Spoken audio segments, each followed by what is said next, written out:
Líderes se equivocaron en sus trabajos. ¿Y qué pasaría si un día se equivoca? ¿Se le puede cambiar? De eso no sé cómo yo puedo decir, yo no sé. Primera regla que hay que memorizar al entrar en la secreta Corea del Norte. El líder nunca se equivoca.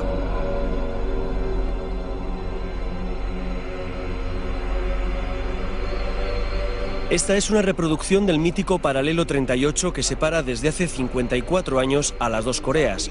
Es la última frontera de la Guerra Fría. A este lado de la maqueta, la hermética y huraña Corea del Norte. Al otro lado, la emergente potencia económica de Corea del Sur. Un armisticio no es un tratado de paz, por tanto, ambos ejércitos siguen en pie de guerra. Exacto. Una delgada línea separa dos mundos distintos y antagónicos. Una línea que parte en dos esos barracones. De color ceniza, el próspero y democrático sur. De color arena, el empobrecido y dictatorial norte. Dos concepciones que se reflejan en la compostura de sus soldados, marciales e imperturbables los del norte, mientras que sus enemigos del sur, apoyados por 30.000 soldados norteamericanos, se fotografían unos a otros procurando no pisar la línea roja.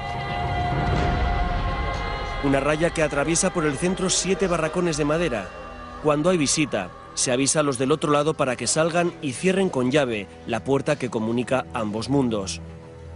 Este es el pequeño show en el que ya se ha convertido este lugar que se supone que es el más militarizado del mundo.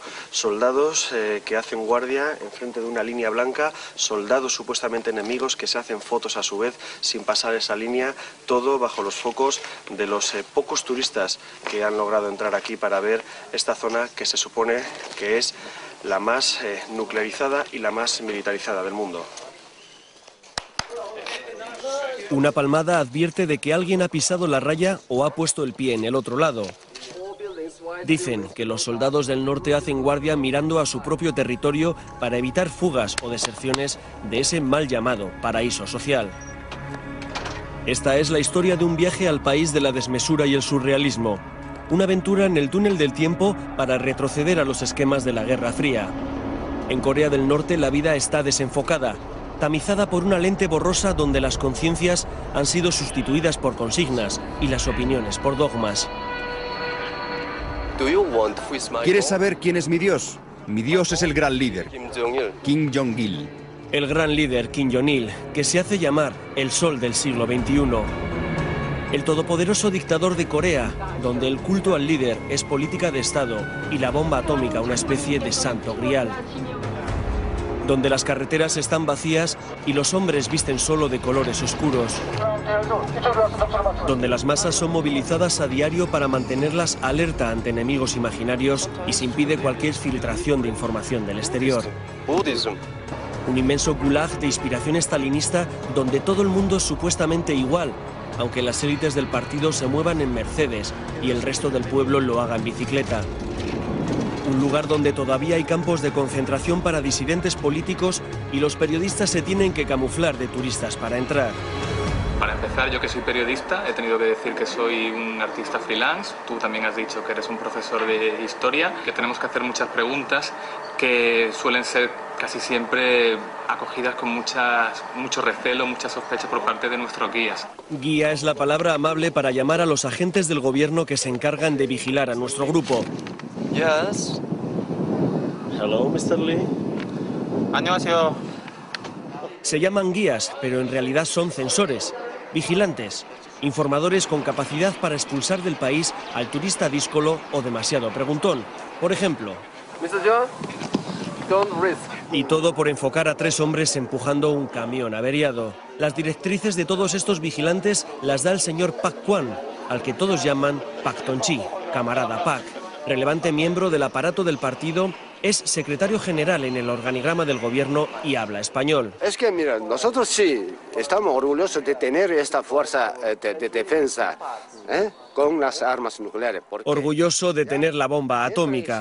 Su edad, su puesto y unos cuantos años en Cuba le han dado una visión política un poco menos rigorista que la que tienen sus hombres, auténticos mastines de la ortodoxia comunista.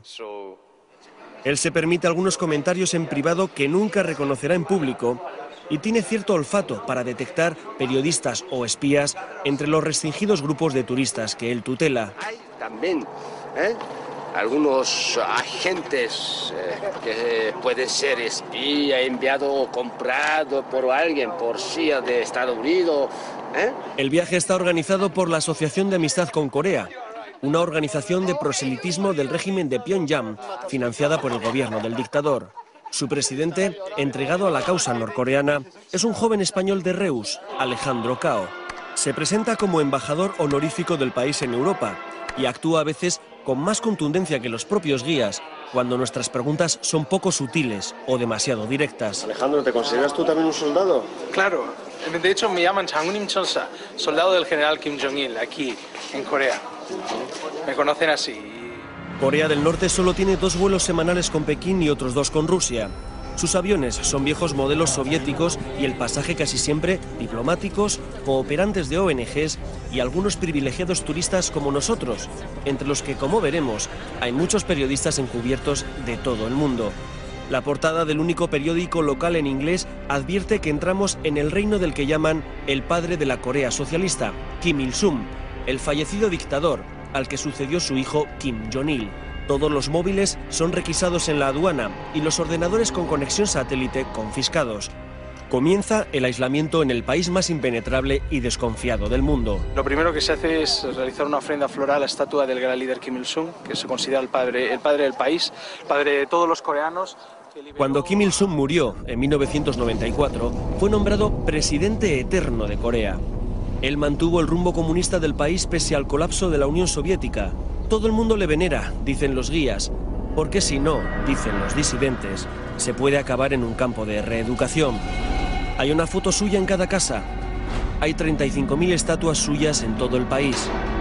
Hay miles de sellos con su cara que no se pueden usar por no pasar la lengua en su reverso y billetes con su efigie que nunca deben de ser doblados en las carteras.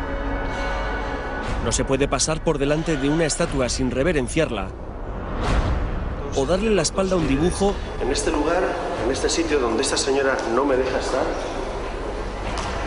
porque dice que estoy de espaldas al líder. En un culto a la personalidad que raya en lo paranoico. Uri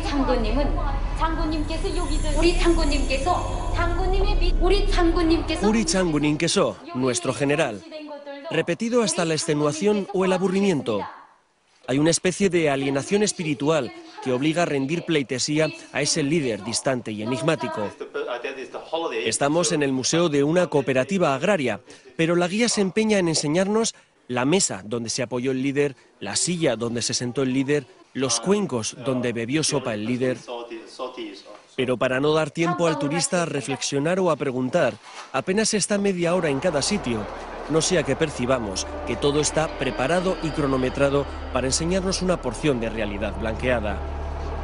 Este reportaje está elaborado prácticamente desde un autobús, robando imágenes en marcha, para tratar de obtener un retrato aproximado, aunque sea movido, de este país ensimismado. Transitamos por autopistas de 5 carriles y nos preguntamos lo mismo que ustedes. ¿Dónde están los coches? 3, 4, por lo menos 4 columnas de tanques pasan por aquí. 4 columnas. Aquí las carreteras, bueno, en general toda la infraestructura está orientada a la defensa y a la parte militar. Entonces tiene sentido, igual que las autopistas que habíamos hablado antes, que son de zona de aterrizaje y despegue de aviones de combate. Se utilizan con ese propósito. Sí, pero es que aquí no hay coche ninguno tampoco, ¿eh? Solo determinados vehículos usan regularmente esta autopista, entonces el resto, todos los vehículos, transportes, mercancías, van por carreteras secundarias. Se pueden buscar explicaciones más peregrinas, pero menos es difícil. En caso de guerra, lo primero en ser destruidos serán este tipo de infraestructuras.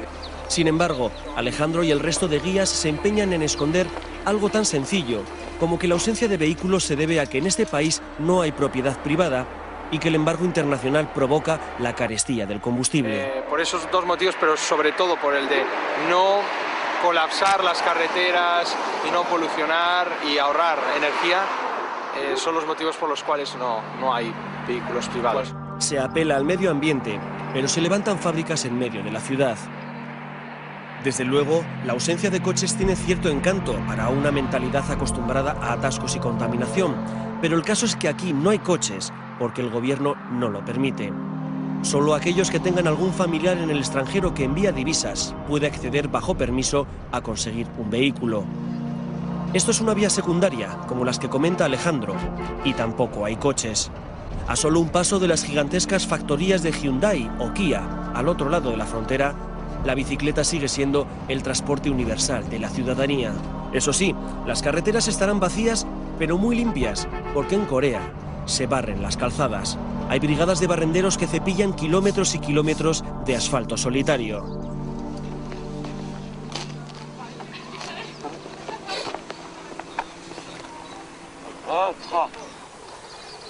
Pues en lo que he tardado en bajar del autobús, a este señor le han dicho que se aleje para que no le podamos sacar mientras está barriendo en solitario una carretera por la que no pasa ni un solo coche. El guía asegura que se va por timidez, pero el desconcierto en su rostro indica otra cosa. ¿Es otro de esos músculos inútiles desperdiciado en labores absurdas o es un represaliado político que se va para no complicar más su condena? Para que nuestro grupo de turistas tenga el menor contacto posible con la población civil, se nos aloja en un hotel de las afueras, muy lejos del centro, solos y aislados. Los cortes de energía solo dan agua caliente 2 veces al día. En la televisión, a todas horas, una alienante programación patriótica. Las órdenes recibidas, nada más llegar, son expeditivas. Queda terminantemente prohibido salir solo del hotel o tener cualquier contacto con coreanos. Y no es una broma. Paul Borrow, un londinense de 24 años, fue amonestado públicamente y amenazado con la expulsión del país por dar una vuelta alrededor de un hotel donde el grupo acababa de cenar. ¿Qué fue lo que hizo? Pues se largó por ahí por Pyongyang, entró en la central de trenes de Pyongyang, y estuvo allí, compró algunos refrescos y esto. Este país es un país totalmente preparado para la defensa, preparado para la guerra. Entonces, igualmente que todos son soldados y saben hacer una formación, todo el mundo está alerta de cualquier posible infiltración extranjera. And Paul, have you apologized? Did you apologize? I totally apologise if I got Alex or any of the guys in trouble. Absolutely, because that was never my intention. La pulcritud, el orden, la limpieza enmascaran la ausencia de trabajo y ocupación. No hay papeleo ni clientes. Disponen de 500 habitaciones, pero todas las llaves están en la recepción. Estamos en cuarentena. ¿Por qué no podemos salir solos a dar un paseo por Pyongyang? No, absolutamente una pregunta tonta. Nosotros queremos evitar algún accidente posible. Queremos ofrecerles, garantizarlos con toda la seguridad personal de ustedes. Es la paranoia de la seguridad, la alucinación sobre un enemigo invisible. Internet no existe, aunque se pueden enviar emails a través de una línea restringida y controlada. Eso sí, los mensajes son traducidos y analizados. Estas funcionarias, por ejemplo, ni siquiera disimulan a la hora de espiar el mensaje del brasileño Marco Resende, otro periodista transmutado en empresario. ¿Por qué crees que estaban intentando ver tu email? Mas imagino que era para controlar el contenido. De manera excepcional, el gobierno norcoreano ha permitido la entrada de 5 turistas norteamericanos. 5 turistas enemigos. Desde la olvidada guerra de los años 50, Estados Unidos se ha convertido en el gran satán para Corea. Y Corea, desde hace unos años, en uno de los vértices del llamado por George Bush, eje del mal. This is a present for the dear leader, Kim Jong-il, and it's a... Are you American? Yes, I'm from the United States, from Virginia. And you call President the dear President? The dear leader. The dear leader. Kim Jong-il, yes. Puede que el señor Borden aprecie mucho al querido líder, pero Kim Jong-il ha decidido que los norteamericanos solo pueden estar 3 días en Corea. Eso sí, al mismo precio que pagamos el resto por semana y media. El regalo de George Borden acabará en este faraónico museo, donde están los más de 200.000 presentes recibidos por el dictador padre y el dictador hijo en 50 años. El lustre de los pomos de bronce se mantiene con paños esterilizados y nuestros pies deben cubrirse con unos zapatos de tela para preservar esa fantasía blanca de lo eterno. La iluminación sugiere la entrada al Olimpo, donde recibe, como siempre, el difunto padre de todos los coreanos. Es un pequeño Versalles lleno de pasillos inquietantes. Son casi 300 salas que se van iluminando de manera fantasmagórica. Hay una vitrina reservada a España con el Quijote y el barco de madera, regalados por Santiago Carrillo, y otros presentes enviados por el Partido Comunista en los años 70. El Museo de los Regalos de los Presidentes Kim Il-sung y Kim Jong-il está horadado en una montaña situada en uno de los lugares más imponentes y más inaccesibles de Corea. Cualquiera podría pensar que se ha buscado un lugar paradisíaco para situar este museo, pero aquí insisten en que se ha horadado toda una montaña para preservar estos regalos de un posible bombardeo de Estados Unidos. Aquí hay regalos del pasado esplendor soviético y recuerdos de casi todos los antiguos amigos de los líderes, desde un tren blindado regalado por Stalin a espadas de Gaddafi, pasando por todo tipo de presentes de Ceausescu, Tito, Fidel Castro o Mao Zedong. Una apoteosis kitsch y un interesante lugar para preguntarse qué sitio ha reservado la historia para todos ellos. Porque si de algo saben en este país, como en cualquier dictadura que se precie, es de falsear la historia para reinventar el pasado. Aquí hay un arma de guerra utilizada por los antiguos coreanos, que se parece mucho a un misil. En este museo de la ciudad de Kaesong se pretende hacer creer, con unos burdos dibujos, que los coreanos inventaron los misiles hace cientos de años, y de ahí les viene la tradición nuclear. El primer misil de la historia, repiten las guías con un gesto aburrido. En otro lugar nos intentan convencer de que esas estatuas de piedra que imitan a las supuestamente originales son patrimonio de la humanidad, en lugar de simple atrecho. Lo único que está certificado en este lugar como valor arqueológico por la UNESCO es una tumba real, pero acostumbrados a visitantes dóciles, los guías repiten las mentiras como si nada. Toda dictadura apela a un supuesto pasado mítico e imperial. Toda dinastía autoritaria, como la de los Kim, busca legitimación en antiguas estirpes guerreras. Estos son restos de los misioneros que enviaban a los Estados Unidos con el objeto de sabotear a Corea, efectuar actividades sobre todo de espionaje. El llamado Museo de las Atrocidades de Sinchon es otro de esos lugares donde 200.000 escolares al año aprenden a renovar su odio contra Estados Unidos. Los cuadros hiperrealistas muestran a curas torturando niños, soldados serrando cabezas o taladrando cerebros. Torturas inquisitoriales de una crueldad infinita que no están acreditadas por comisiones internacionales ni evidencias forenses. Las supuestas órdenes de los oficiales estadounidenses son toscas fotocopias sin sellos ni firmas ni órdenes de operaciones. Más historia reinventada.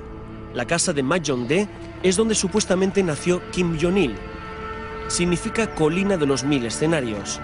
La biografía oficial asegura que en 1945 expulsó él solo al invasor japonés al frente de sus guerrilleros, aunque no se menciona que 2 bombas atómicas habían provocado la rendición de Japón. Aquí la gente acude en formación. Vienen de fábricas o pueblos o colegios. Vienen como obligados. No hay satisfacción en sus rostros, sino languidez. Son como androides en procesión. Acuden con la misma marcialidad que los pelotones militares. Al ejército se le supone más de 1 millón de soldados y 3 millones de reservistas de la Guardia Campesina. Hay uniformes por todos los lados. Es como si se estuviera, y de hecho se está, en un estado de excepción permanente, en una constante búsqueda del enemigo. Tomorrow morning, 7 o'clock, yes. You came with me in the same trip, but you have to move tomorrow morning. Why? I'm an American citizen. No other reason. If I was Canadian or Australian, I'd be staying the whole 11 days, but instead I get 4. So you're supposed to be an enemy for them. Supposed to be, huh? ¿Por qué te han dado solo una visa para 3 días?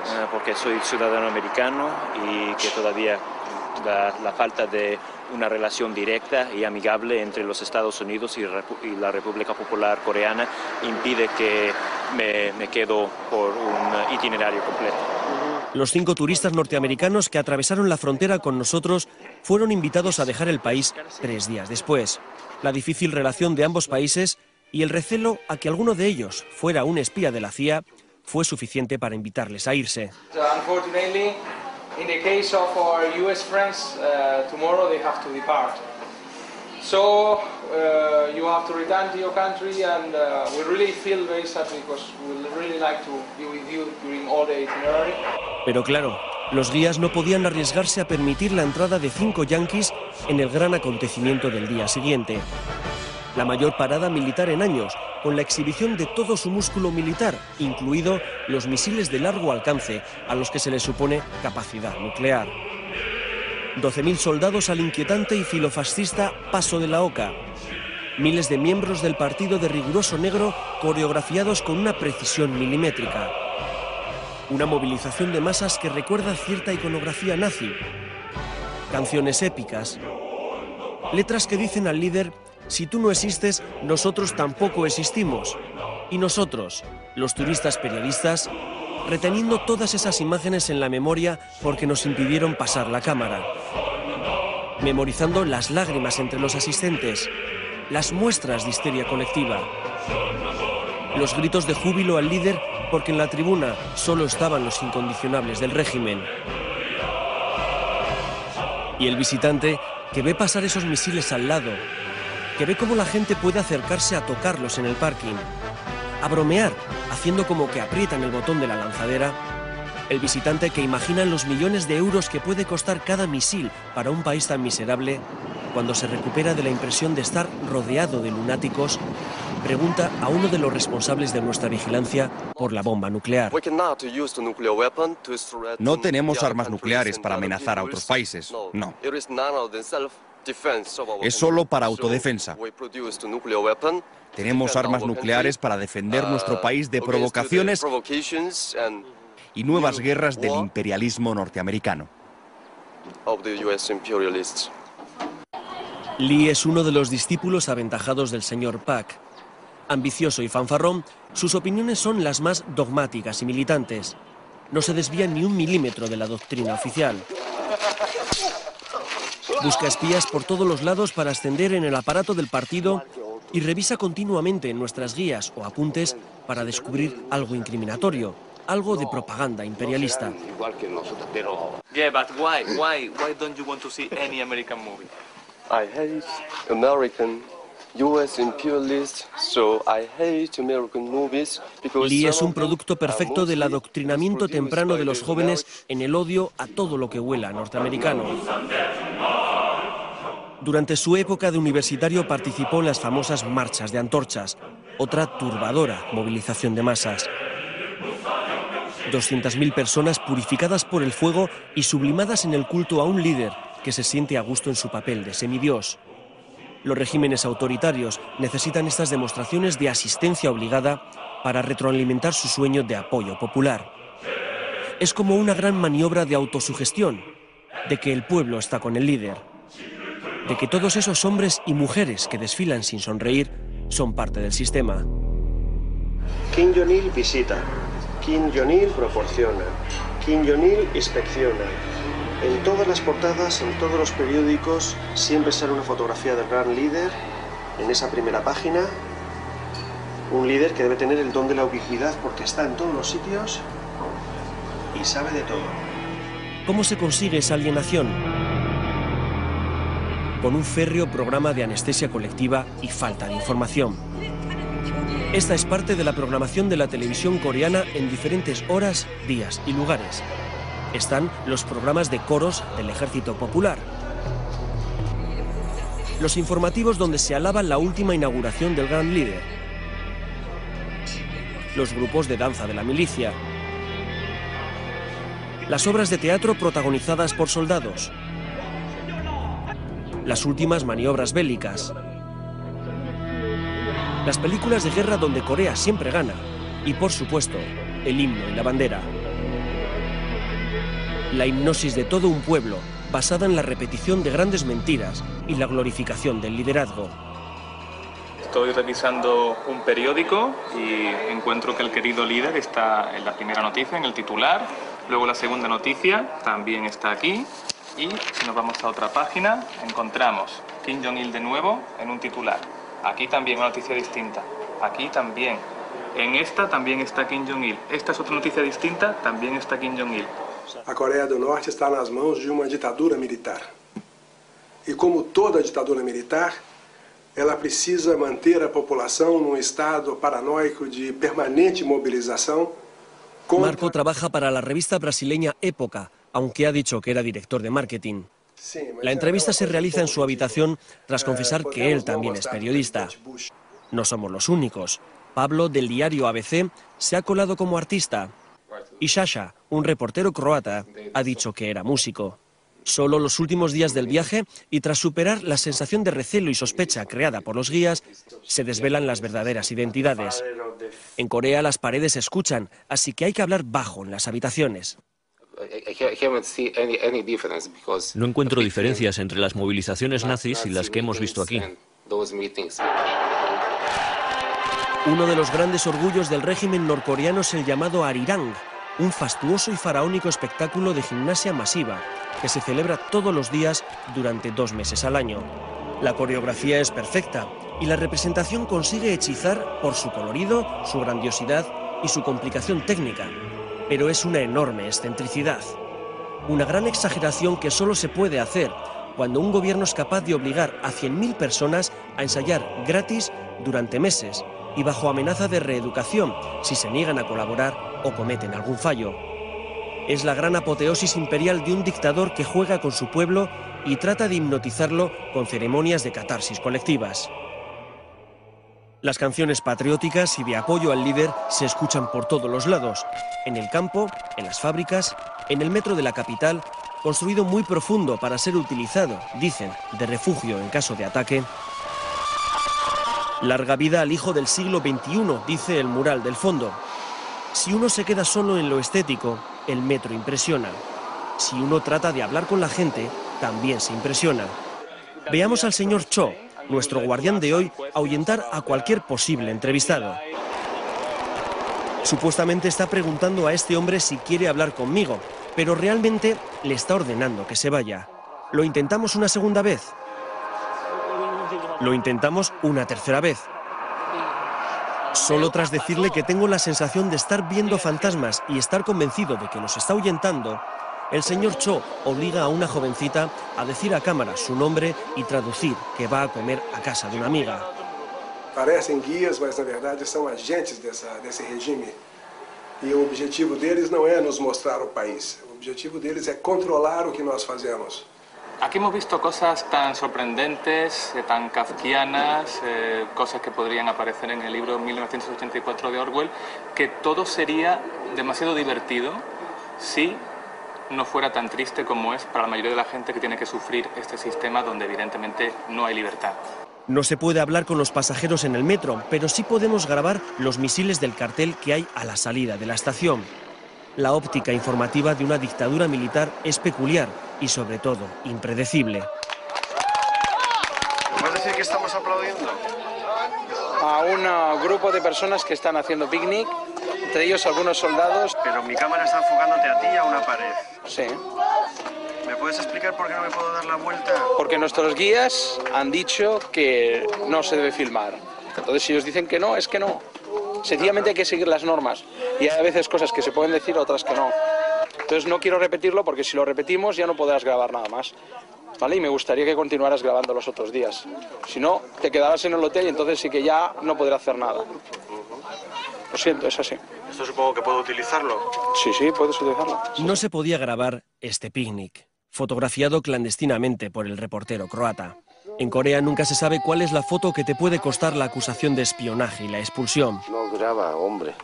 Un niño llorando en una chabola no se debe de grabar. Otro crío chapoteando en un charco, tampoco.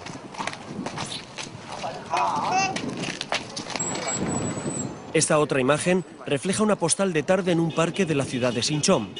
El zapato es del guía que se interpone para no sacar un carro tirado por bueyes. Otra discusión absurda sobre la importancia estratégica de un carromato. Cuando una persona hace fotos, etcétera, este tipo de planos, porque creen que lo pueden utilizar como propaganda partidista totalmente. ¿El buey y el carro estaba en este parque o no? Claro que sí, claro que sí. Pero ¿por qué el 90% de personas que vienen aquí solo sacan el buey y el carro y no sacan el resto? Ese es el problema que tenemos. Para que no se nos incluya en ese 90% del que habla Alejandro Cao, sacaremos imágenes de ese bucólico parque. Pero también diremos que esa grabación fue un ruego especial del periodista harto de sacar fotos movidas desde un autobús, que solo para en lugares que estén en el programa o que tengan un monumento al líder. Desde el autobús ha habido que sacar el imponente esqueleto del Hotel Ryungyong, el que tenía que ser el más grande del mundo, construido en plena Guerra Fría y muerto por falta de presupuesto. Una de las vergüenzas nacionales menos disimuladas. 3.000 habitaciones, 105 pisos, el 10º edificio más alto del mundo. Iba a ser el orgullo de un país que quiere hacerlo todo más alto y más grande que nadie, como si esta fuera la única manera de medir ideologías. Un fiasco urbanístico que nunca podrá ser rehabilitado por la mala calidad del hormigón utilizado. Desde el autobús y corriendo ha habido que sacar las nuevas aldeas que se están construyendo por todo el país. El líder ha decidido desmantelar miles de pueblos y reconstruirlos unos kilómetros más allá. La razón oficial es que las casas estaban viejas. Se trasplantan de cuajo poblaciones enteras. No importa el arraigo de las personas a la tierra. No importa borrarles los recuerdos de toda una vida o los vecinos de siempre. La orden es trasladarse y punto. Si tan orgullosos están de estas migraciones forzosas, ¿por qué no verlas de cerca? ¿Es tan fácil cambiar a la gente de su hogar? ¿O estamos grabando lo que muchas organizaciones de derechos humanos llaman gulags? Lo que muchos disidentes y muchas fotografías aéreas señalan como campos de trabajo forzoso para disidentes políticos. ¿Es cierto que hay miles de presos políticos en este país? Es totalmente mentira. ¿Es cierto que existen campos de internamiento o de reeducación política para ese tipo de gente? Ya se han desaparecido. Ya ahora no funciona. ¿Es cierto que existieron al menos durante unos años o hasta hace unos años centros de reeducación? Unos 2 o 3 años sí, estaba funcionando y ahora ya se han desaparecido. No se huye nadie. Estamos hablando que hasta el año 2005. Naciones Unidas, Amnistía Internacional, el Observatorio de Derechos Humanos y muchas otras prestigiosas instituciones han denunciado la existencia de esos campos llamados de reeducación y que el secretario general Pak Kwam reconoce hasta hace 2 años. Lugares donde el disidente político es condenado sin juicio y recluido junto a padres e hijos para evitar su fuga. Se arrepentían de lo que habían hecho. Se calcula que puede haber hasta 200.000 presos políticos en estos momentos. El relator especial de la ONU sobre derechos humanos en Corea del Norte asegura que solamente por criticar el sistema económico comunista del país hay hasta 104 tipos de delitos de cárcel. Sí, cuando estaban devueltos, nosotros queríamos reeducarlos a través del trabajo en el campo. ¿Trabajo forzado? Forzado. ¿De cuánta gente estamos hablando? No sé exactamente la cifra. Como en los antiguos países del este, en un estado de continua sospecha, cualquier rencilla, envidia o problema de celos es resuelto con una improbada acusación de traición a la patria. Una simple crítica sobre la calidad de la comida puede llevar a alguien a la cárcel por anticomunista. Por eso se ven tantas miradas tristes. Por eso la gente tiene pánico a hablar con el extranjero, por temor a meter la pata sin querer y acabar reeducado. ¿Pero ella sabe escribir y leer? 글 수 읽을 줄 압니까? 아직은 모릅니다. 아니. 지금 네. Sí, porque todo el mundo aquí sabe escribir y leer. Para él es una pregunta sospechosa. El señor Pak se enfada y no sabemos si está traduciendo lo que ha dicho la campesina o aportando de su propia cosecha. El gobierno norcoreano asegura que el 99% de sus 22 millones de habitantes sabe leer y escribir y lo considera uno de los estandartes de su revolución, pero no aporta datos sobre el analfabetismo funcional, sobre los miles de personas que no tienen acceso a educación superior porque son destinadas obligatoriamente al campo. Según el talento que tienen. Sí. Y si no, entonces debe trabajar. Según talento quiere decir que solo los mejores estudian. Esa jovencita, llamada Ram, trabaja en la brigada número 1 de verduras de la cooperativa Migok. Con una economía casi de subsistencia, basada en el cultivo del arroz, con técnicas rudimentarias, algunos tractores, gran parte de la población es obligada a trabajar en el campo para alimentar al resto del país. Vamos a construir nuestra patria con arroz, dice este letrero. Lo que los guías nos presentan como una consigna campesina Es para algunos diplomáticos y expertos en Corea del Norte una prueba de que podría tratarse de un campo de reeducación. Nunca sabremos si hemos hablado con una campesina o con una represaliada política condenada a trabajos forzados, porque en Corea nunca nada es como parece.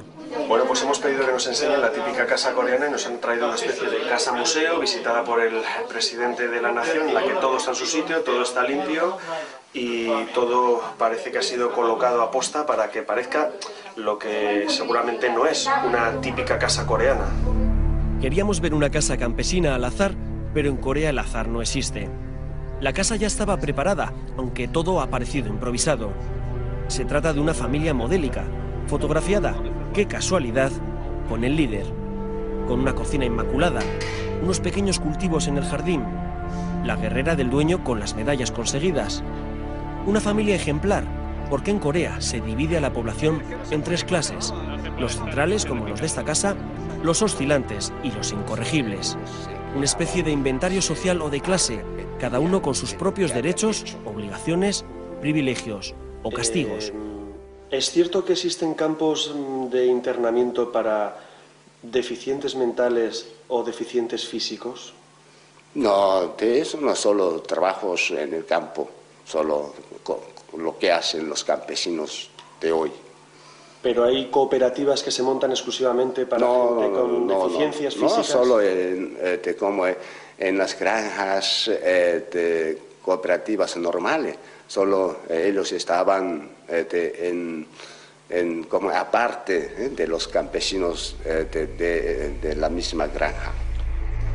Este señor que porta unas muletas es lo más parecido que hemos visto a una minusvalía física.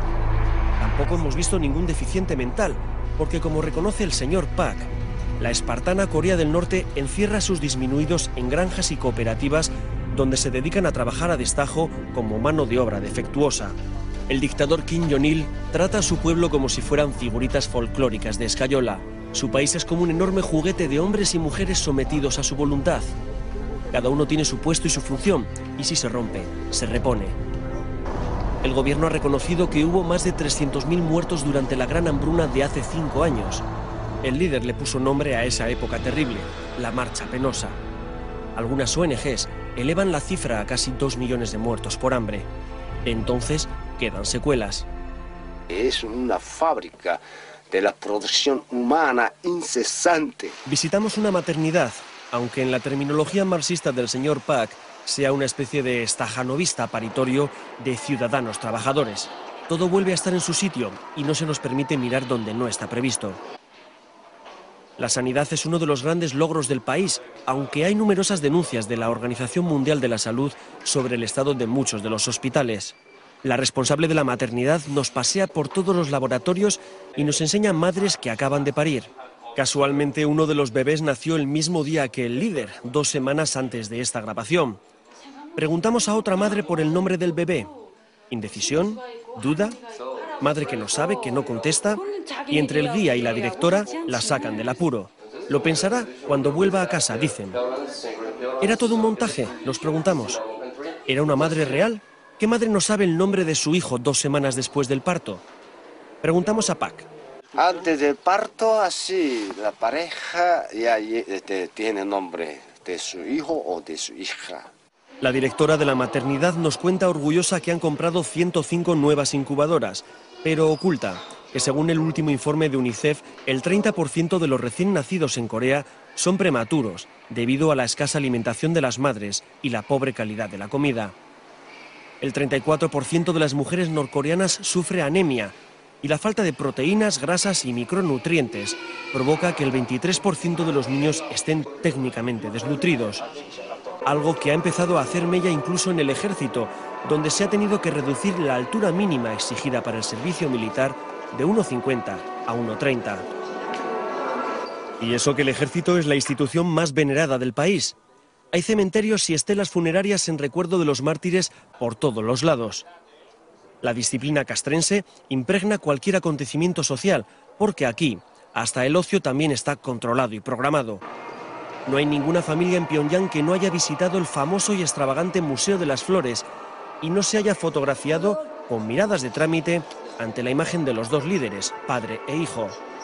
Aquí solo hay begonias rojas y orquídeas moradas, modificadas genéticamente, y a las que se les ha dado el vanidoso nombre de Kim Il-sunias y Kim Jong-ilias en honor de los dos dirigentes. Entre los centros de flores dedicados a los líderes se pueden ver incongruencias visuales como estas pistolas sobre pétalos rojos o reproducciones de misiles entre ramos de orquídeas. Son flores para el pueblo, rezan los carteles, entregadas por los dos padres de la patria. El gran líder ha escrito centenares de libros como este, ha diseñado la ciudad entera, ha pensado en sus plazas, en sus monumentos, ha inventado nuevos sistemas hidráulicos, software para ordenador, ha logrado la bomba atómica y todo lo ha hecho él. Dicen aquí que es porque tan solo duerme 3 horas diarias, y es que uno de los primeros objetivos de cualquier régimen totalitario es eliminar la capacidad crítica y reflexiva de sus ciudadanos. La Torre Juche pasa por ser, como no, el monolito más alto del mundo. Está erigida a la ideología del mismo nombre creada por el presidente Kim Il-sung. Básicamente, es un marxismo-leninismo redefinido con elementos confucianos y que se resume, según la experta, en una frase. El hombre es el maestro de todo y decide sobre todas las cosas. Si cambiáramos el enunciado y dijéramos que el líder es el maestro y que el líder decide sobre todas las cosas, estaríamos ajustando mejor el ideario Juche. Una teoría mantenida en base al absoluto desconocimiento de otras realidades sociales que pudieran contaminar este paraíso social. Por eso, hasta la especialista hace preguntas tan sorprendentes como esta. En tu país, por ejemplo, ¿todo el mundo tiene derecho al voto o puede presentarse a las elecciones? El aislamiento es imprescindible para mantener una gran mentira. Por eso se reescriben las biografías oficiales de los líderes, para dotarlos de un pasado heroico y cierta pátina intelectual. Por eso se levanta un colosal parlamento para 700 diputados que, sin embargo, solo se reúne una vez al año. Por eso los diccionarios enseñan a decir buenos días en coreano o deseo una larga vida al camarada presidente. Y por eso se le adjudican al líder poderes sobrenaturales o se inventan estadísticas. ¿Qué estás leyendo, Valentín? Pues un libro sobre las construcciones en Corea del Norte. ¿Qué tal está? Pues la verdad es que bastante sorprendente, porque son capaces de construir viviendas en 4 minutos y 54 segundos y en un día entero pues construyen apartamentos para 200 familias. ¿Eso es un libro oficial? Pues sí, editado por el gobierno de Corea del Norte. Qué desmesura, ¿no? Pues diría yo que sí. Vamos, Valentín Plamenov es búlgaro, vive en Madrid y trabaja para un mayorista portugués de viajes. Se crió en los años 80 en un régimen muy parecido a este, por eso es capaz de detectar las pequeñas sombras que acechan a esta versión del comunismo a la coreana. Son pequeñas contradicciones que han empezado a socavar siquiera superficialmente la marmórea ideología norcoreana. Desde hace unos años se han abierto boleras y salas de juego donde acuden los hijos de las élites urbanas. Se juega sin dinero para evitar la ludopatía, pero jugar se juega. Así, de esta manera, nosotros mantenemos entre la juventud el espíritu socialista, no el espíritu capitalista. Las autoridades han permitido la apertura de un casino en los sótanos de un gran hotel. Al lado incluso una sala de masajes, donde se pueden comprar los servicios de una prostituta. El precio es muy alto, advierte el intermediario chino, en un lugar que se precia de ser impermeable a la pornografía. Juego y sexo de pago corrompiendo esta supuesta Arcadia socialista, donde, y siguen las contradicciones, funcionarios como el señor Pak aseguran que viven con un salario de €1 al mes. Pero nosotros con $1 vivimos. ¿Pero eso qué? ¿De qué manera? Tenemos un sistema estatal de suministro muy fuerte, garantizar la vida gracias a este sistema de suministro estatal. La vida de los coreanos está bien garantizada. Pero Pak, solo las gafas y el reloj que llevas cuestan más de $1. Claro. ¿Cómo accedes a ello? ¿Qué? Es ético.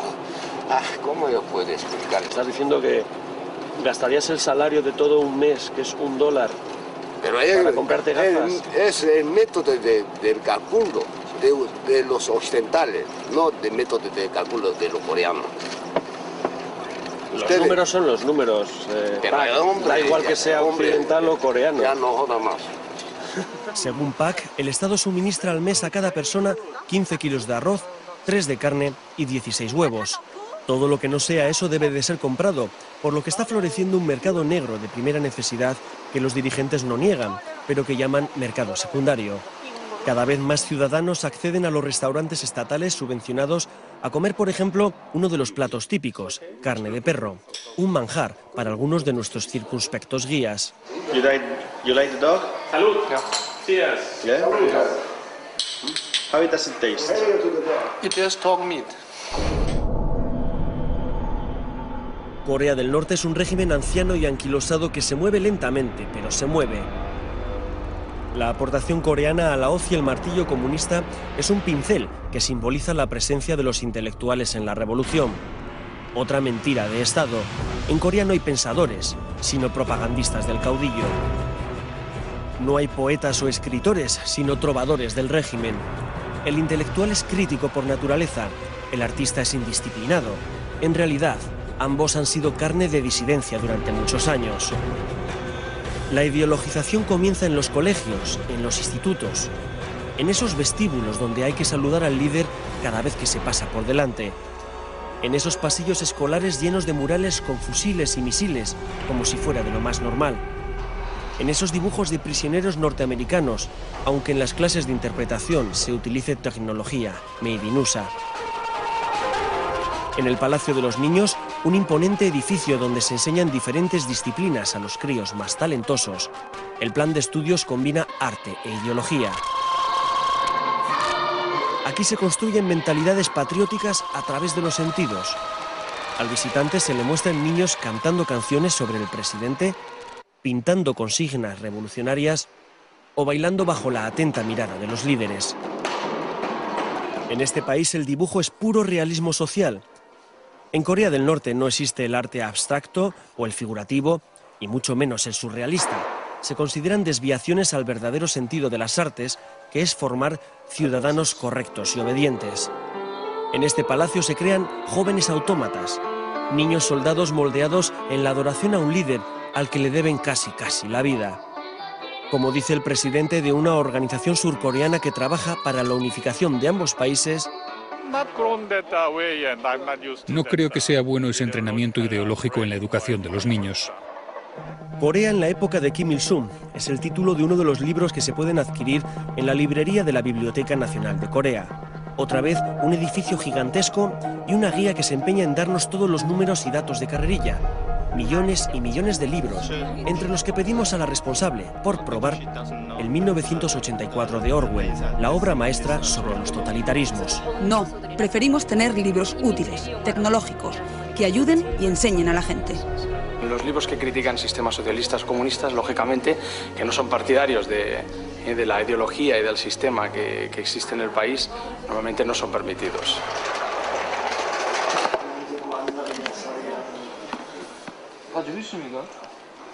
Le pedimos el castillo de Kafka, donde se describe el terrible poder de una inaccesible autoridad. Tampoco lo conocen. ¿Qué obras interesan entonces? Pues, por ejemplo, los 18.000 libros escritos por el caudillo Kim Il-sung de su puño y letra. Sí, 18.000. Ya sé que se sorprenden, pero además son libros muy intensos y muy profundos. Lo dice el doctor en filosofía y encargado del Departamento de Ciencias Políticas, Ri Son-chol. El profesor Ri asegura que se los ha leído todos. Le hacemos ver que es imposible escribir 18.000 libros y sonríe. Sonríe hasta el director de la biblioteca, cuando le digo que eso significa escribir un libro al día durante 49 años. En la Biblioteca Nacional de Pyongyang hay más de 30 millones de ejemplares. Nos lo cuentan como ejemplo de aperturismo intelectual. Sin embargo, si preguntamos por libros capitales de filosofía política, como libros de Max Weber o el clásico de Hannah Arendt, contra todos los totalitarismos, estos libros no existen. Y desde luego lo que no tienen es el libro de George Orwell, 1984. Quizás porque el protagonista de esa novela, ese gran hermano autoritario, se parece demasiado al protagonista de este país. Kim Jong-il ha logrado mantener a su pueblo en un estado de tensión constante sin que la cuerda avance hacia ningún lado. A los coreanos del norte como nación se les supone fieros y peligrosos, pero como pueblo se muestran dóciles y conformistas. Así es el último bastión comunista del planeta, un estado totalitario y paranoico que mantiene encerrado y aislado a todo un pueblo. Al dejar el país, una buena noticia. Nos devuelven a todos nuestros teléfonos móviles. Volvemos a sentirnos dueños de nuestra agenda.